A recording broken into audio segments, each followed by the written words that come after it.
குறும் படம் பார்க்க வந்த அனைவருக்கும் வணக்கம். மணி மற்றும் தனலட்சுமி கூட நடந்த சண்டையில் யார் பண்ணது தப்பு அப்படின்றத இந்த வீடியோல பார்க்க போறோம். அது மட்டும் இல்லாம நேத்து நடந்த முக்கியமான சம்பவங்கள்ல ரொம்ப முக்கியமான சம்பவங்கள் மட்டும்தான் பார்க்க போறோம். ஏன்னு வச்சுக்கோங்களேன், இந்த வார டாஸ்க்ல ஏகப்பட்ட கொழ சீன்ஸ் எல்லாம் இருக்குது. அதெல்லாம் சொல்லி மொக்க போட்டேன்னு வச்சுங்க, உங்களுக்கும் போர் அடிக்கும், எனக்கும் வாய் வலிக்கும். அதனால முக்கியமானதை மட்டும் சொல்றேன், பட் ஸ்கிப் பண்ணாம மட்டும் பாருங்க.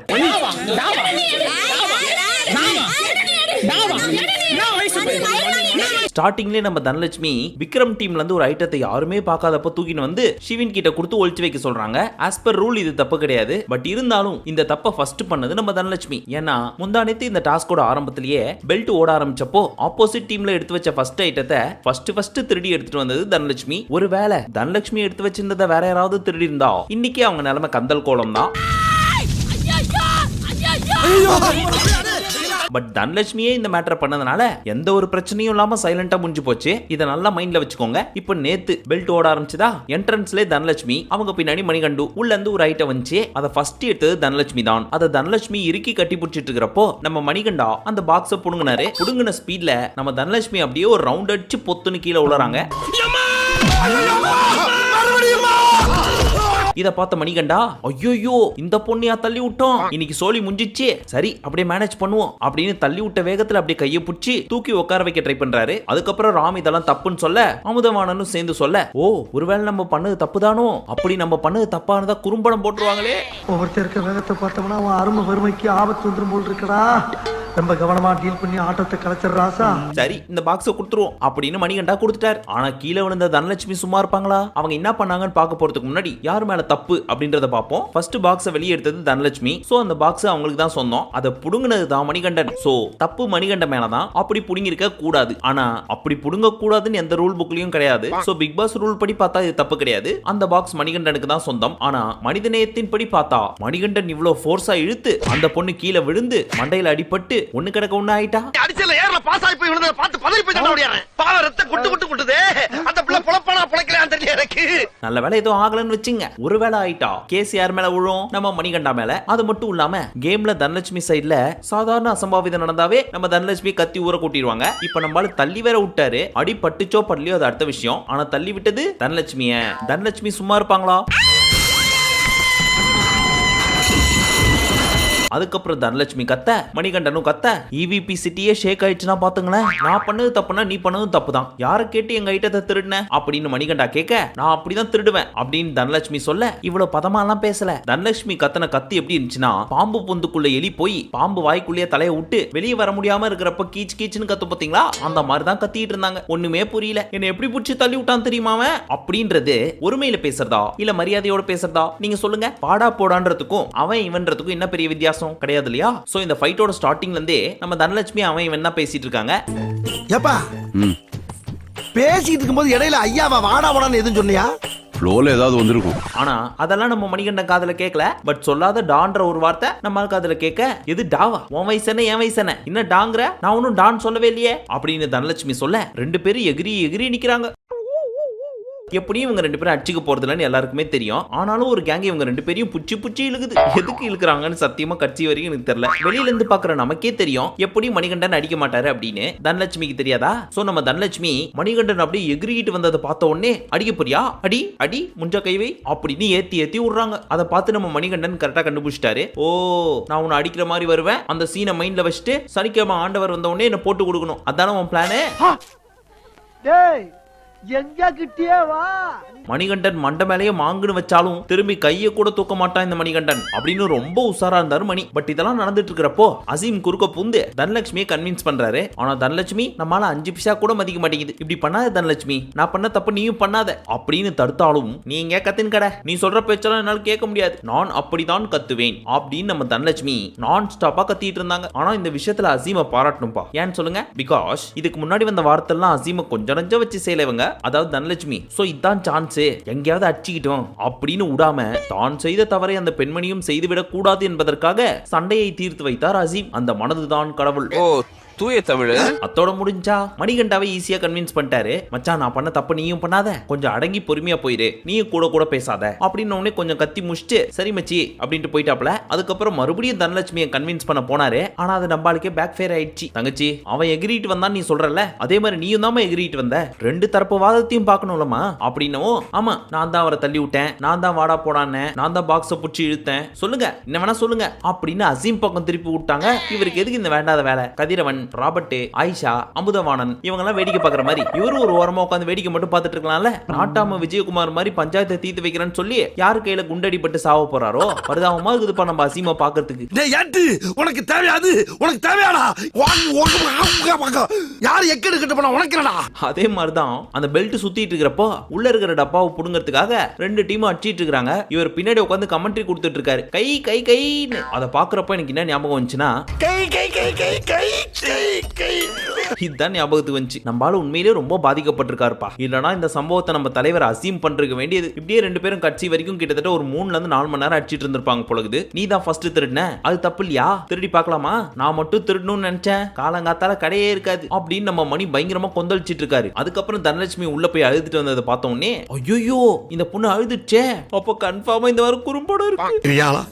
உடம்ப இரும்பாக்கிக்கடா, அடமலா ஆரம்பிச்சு வெளுத்து வாங்க போகுது. சரி நம்மளே போய் கன்வின்ஸ் பண்ற வேண்டியதான் அப்படின்னு தனலட்சுமி கிட்ட போய் நம்ம மணிகண்டு, தனா நீ பண்ணது தப்புமா, உன்னை விட 10-15 வயசு பெரியவனை பார்த்து வாடா போடான்னு சொல்ற, வயசுக்கு மரியாதை கொடுத்து பேசுமா, நான் உன்ட்ட எவ்வளவு மரியாதையா நடந்துக்கிறேன், ஆனா நீ டிக்டாக்ல 4 வீடியோவை போட்டு விட்டு இத்தனை வருஷமா கஷ்டப்பட்டு விஜய் டிவிக்குள்ள போய் மிஸ்டர் அண்ட் மிஸ்ஸஸ் சின்ன திரையெல்லாம் பண்ண, அப்பேற்பட்ட மாமேதையான என்ன ஒரு செகண்ட்ல வாடா போடான்ட்ட அப்படின்னு கன்வின்ஸ் பண்ணாலும் சந்திரமுகி கிளைமேக்ஸ்ல வர்ற ஜோதிகா மாதிரியே மூஞ்ச வச்சிட்டு இருந்தாங்க நம்ம தனலட்சுமி.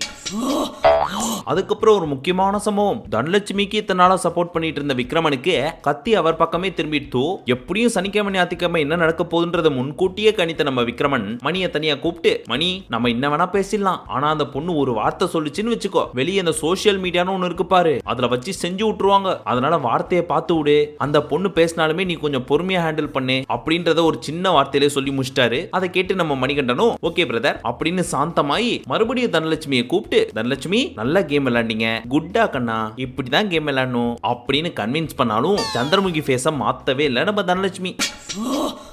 சரி இதுவே பத்தி பேசிட்டு இருக்கிறோமே, டாஸ்க்னு ஒண்ணு நடக்குது, அது என்னதான் ஆச்சு அப்படின்னு கேக்குறவங்களுக்கு 30 செகண்ட்ல சொல்லி முடிச்சிடுறேன். விக்ரமன் டீம் அதிக துட்டு சேர்த்துட்டாங்க, தனலட்சுமி டீம் கம்மி துட்டு தான் வச்சிருக்காங்க. வச்சிருக்க காசை வச்சு வேலை செய்யற எல்லாருக்கும் சம்பளத்தை பிரிச்சு கொடுக்கணும். அந்த மாதிரி பிரிச்சு கொடுக்கறப்போ மைனா சொல்றாங்க, விக்ரமன் நம்ம கிட்ட 6900 ரூபா இருக்குது, ஆனா இதெல்லாம் பத்தாது, நீங்க இந்த டாஸ்க்ல இன்னும் பெருசா இன்வால்வ் ஆகி நிறைய காசு சேர்க்கறதுக்கு ஹெல்ப் பண்ணுங்க, அதாவது சேஃப் கேம் ஆடி உங்க பேரை காப்பாற்றணுன்றதுக்காக டாஸ்க் ஆடாம விட்டுறாதீங்க அப்படின்னு இன்டைரக்டா மீன் பண்றதை தெரிஞ்சுக்கிட்ட விக்ரமன் இப்ப என்ன சொல்ல வரீங்க, நான் சேஃப் கேம் ஆடுறேனா, நான் ஒழுங்கா உழைக்கலையா அப்படின்னு கேட்டாலும் ஐயோ நான் அப்படி சொல்ல வரலீங்க அப்படின்னு பூசி மழுப்பிட்டாங்க மைனா. அதுக்கப்புறம் சம்பளம் பிரிச்சாங்க. புதுசா சேர்ந்த ராமுக்கு 300 ரூபா தருவேன் அப்படின்னவும் ஒழுங்கு மரியாதை 500 ரூபா கொடுங்க, இல்லனா கடையை அடிச்சு காலி பண்றேன் அப்படின்னு மிரட்டிட்டு போயிட்டாரு ராம்.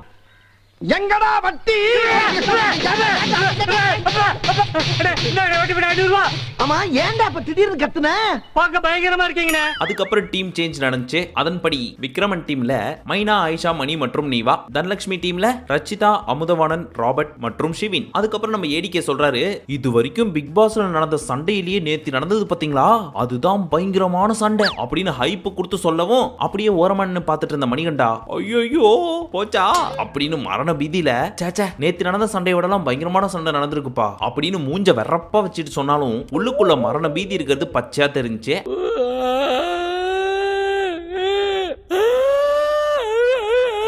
அதுக்கப்புறம் தனலட்சுமி சொல்றாங்க, நான் அவரை வாடா போடானே சொல்லல, அவர் தான் என்ன ஓன்னு ஆரம்பிக்கிற ஒரு வார்த்தையை சொல்லி திட்டினாரு, அது என் காதுல கேட்டுச்சு, இவ்வளோத்தையும் பண்ணிட்டு கை கொடுத்துட்டு ஹலோ தானே அப்படின்னு இவர் ஆடு மாதிரி சிரிப்பாரு, நானும் சிரிக்கணுமா அப்படின்னு ஒரு பக்கம் தனலட்சுமி கதற, இன்னொரு பக்கம் நம்ம மணிகண்டனும் கதறிட்டு இருக்காரு. அடுத்தபடியாக மைனா சொல்றாங்க, மணிகண்டன் இந்த டாஸ்க் வந்ததுக்கு அப்புறமும் அதிகமா பர்ஃபார்ம் பண்ணதுக்கு அப்புறமும் தான் நமக்கு துட்டு 6000 தாண்டி இருக்கு, அது மட்டும் இல்லாம அவர் சம்பளமும் ஜாஸ்தியா கேட்டாரு, அவர் கொடுக்கணும் அப்படின்னு சொல்லிட்டு இருக்கிறப்போ நம்ம மகேஸ்வரி, ஓ நீங்க 2 பேரும் வந்ததுனாலதான் எங்களுக்கு அமௌண்ட் ஜாஸ்தி ஆச்சா, அப்ப நீங்க வரலனா இருக்காது, ஆமா ஆயிருக்காது, அப்ப நீங்க வந்ததுனாலதான் ஆச்சு, ஆமா ஆச்சு, அப்ப நீங்க வரலனா இருக்காது அப்படின்னு மைனாவை பிடிச்சு நோண்ட, இப்ப எதுக்கு நீ சண்டை வளர்க்குற மாதிரியே பேசுற மகேஸ்வரி, இது நான் சண்டை வளர்க்குறேன்னா பின்ன என்ன, ஃபர்ஸ்ட்ல இருந்து கஷ்டப்பட்டு நாங்க சேர்த்து வைப்போமா, இவங்க நேத்து வந்துட்டு மணிக்கு ஜாஸ்தியா கொடு, சுத்தி இருக்கவங்களுக்கு ஜாஸ்தியா கொடு அப்படின்னு சொல்ல வந்துட்டாங்க. இப்படியே பேசிக்கிட்டே இருந்தா என்னடா அர்த்தம்? எது பெருசுன்னு அடிச்சு காட்டு.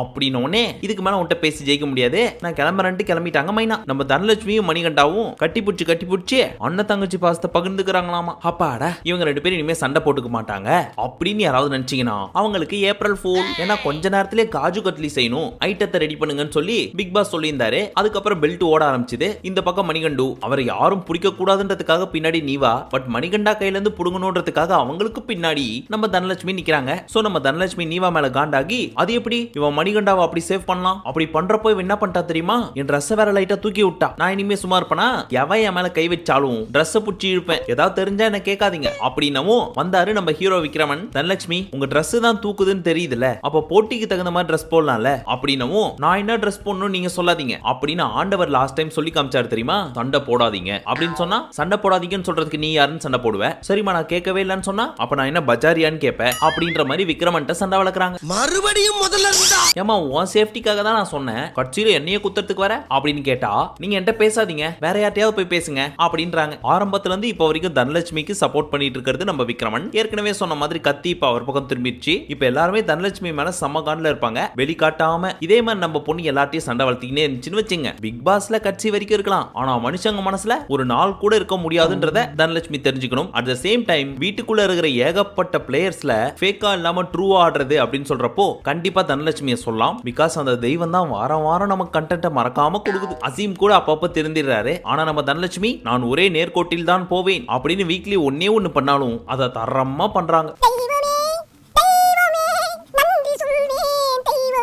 லாஸ்ட் அண்ட் ஃபைனலா மைனாக்கும் மகேஸ்வரிக்கும் ஃபைட். என்ன ஃபைட்னு கேட்டா, எல்லாரும் களைச்சு போய் சாப்பிடலான்னு வர்றப்போ வெறும் தயிர் சாதமும் லெமன் சாதமும் தான் செஞ்சு வச்சிருக்காங்க, தொட்டுக்கு எதுவும் செய்யல. எதுக்கு செய்யல அப்படின்னு மைனா கேட்க, நான் மட்டும் தான் டீம்ல இருக்கனா, வேற யாருமே இல்லையா, நான் கேமும் விளையாடிட்டு உங்களுக்கு சமைச்சும் வச்சுட்டு எவ்வளவு வேலை பார்த்துட்டு இருக்கேன்னு தெரியுமா அப்படின்னு ஒரு மிகப்பெரிய சண்டையை போட்டு அழுவ ஆரம்பிச்சிட்டாங்க. அதுக்கப்புறம் நம்ம மைனாவும் வந்து கட்டிப்புடிச்சு முத்தா கொடுத்து கட்டிப்புடிமான்னு பாட்டு பாட்டு கன்வின்ஸ் ஆகி போயிட்டாங்க. பட் என்னதான் இருந்தாலும் இவங்க 2 பேருக்குள்ள பகை ஸ்டார்ட் ஆயிடுச்சு. அது போதும் சாமி, ஏன்னா இவங்க 2 பேரும் தான் ஜோடி போட்டு சுத்துவாங்கன்னு நினைச்சேன். ஆனா இவ்வளவு சீக்கிரம் அடிச்சுக்கிறத பாக்குறப்போ ரொம்ப பெருமையா இருக்க.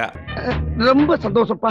இது எல்லாத்தையும் தாண்டி ஒரு சில சம்பவங்களும் நடந்துச்சு. பட் அதெல்லாம் 5 பைசா கூட கிடையாது, ஒரே 1 பைசா கூட பிரயோஜனம் இல்லாத மேட்டர். சோ மைண்ட்ல வச்சுக்க வேணான்றதுனால தான் சொல்ல. இப்ப சொல்லுங்க, நான் குட் பாய் தானே? அப்படி நான் குட் பாய் நினைச்சீங்கன்னா கமெண்ட்ல வந்து ராகேஷ் இஸ் a குட் பாய் அப்படின்னு மறக்காம சொல்லுங்க. பட் ஒரே ஒரு கண்டிஷன், நம்ம வீடியோட கமெண்ட் செக்ஷன்ல நீங்க யூடியூப்ல எந்த வீடியோ பார்த்தாலும் அந்த கமெண்ட் செக்ஷன்ல போய் சொல்லுங்க, அதை படிக்கிற அட்மின் எதுக்கு சம்பந்தமே இல்லாம இங்க வந்து போட்டுட்டு இருக்கா அப்படின்னு குழம்பி போய் மண்டையை பிச்சுக்கிட்டோம். ஏதோ நம்மளால முடிஞ்சது. மீண்டும் உங்களை நாளை சந்திக்கும் வரை நன்றி, வணக்கம், நமஸ்கார்.